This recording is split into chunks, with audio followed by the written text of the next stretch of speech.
watching a leadership learning series called The Vision Blueprint, a tool to help both the visionary leader and the logistical leader become overall stronger leaders.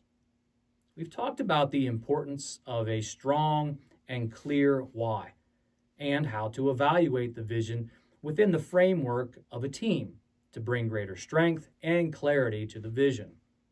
We've talked about how to develop an action plan to make the vision a reality.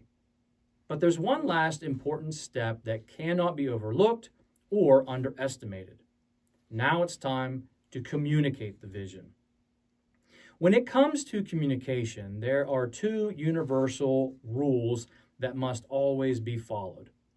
Communication must be clear and it must be repeated. You cannot communicate too much, and you should always be looking for ways to bring vivid clarity to your vision. If you've been in pastoral ministry for any length of time, you have undoubtedly felt the frustration of announcing an event. You announced it from the stage, you put it in print through flyers, it's in your bulletin. You may have even sent out a blast email, only to have someone walk up to you after church or maybe send you a text message that says, "Hey, when's the church picnic?" And you respond, 2 weeks ago. You cannot communicate too much. When communicating your vision, take an all-of-the-above approach to your communication strategy. Whatever communication options you have available to you, use them all, and use them often. Print it, speak it, email it, text it. Hire an airplane with a banner flapping from the tail if you can. One of the best ways to make sure that your vision is heard and remembered is to tell stories. People remember stories, people connect to stories, and people respond to stories. So craft your communication into a story rather than just giving people a list of details and information. And be sure to paint a vivid picture of why we are pursuing this vision.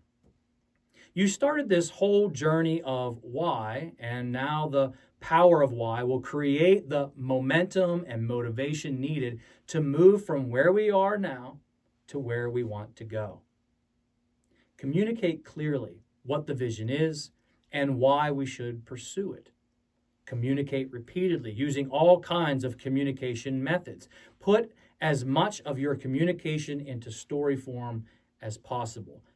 And finally, help people understand their important role in the vision.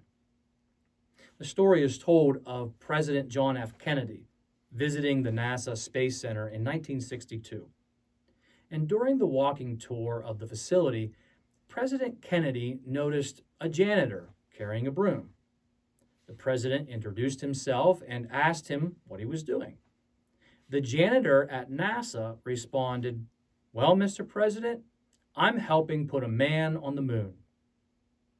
You'll probably remember that story long after you've forgotten some of the points from this learning series. That's the power of story. But you'll also remember it because it demonstrates what happens when everyone in your ministry understands their important role in the vision. At the church I lead, our mission as a church is to help people live Jesus-centered lives. Our host ministry is not just handing out bulletins or directing parking. They are helping people live Jesus-centered lives by ensuring a positive experience that people will want to come back to. When people serve in the nursery or any level of children's ministry, they're not just babysitting. They are helping people live Jesus-centered lives by creating a safe environment for children to learn about Jesus at their level and to allow parents to be focused on learning from God's Word.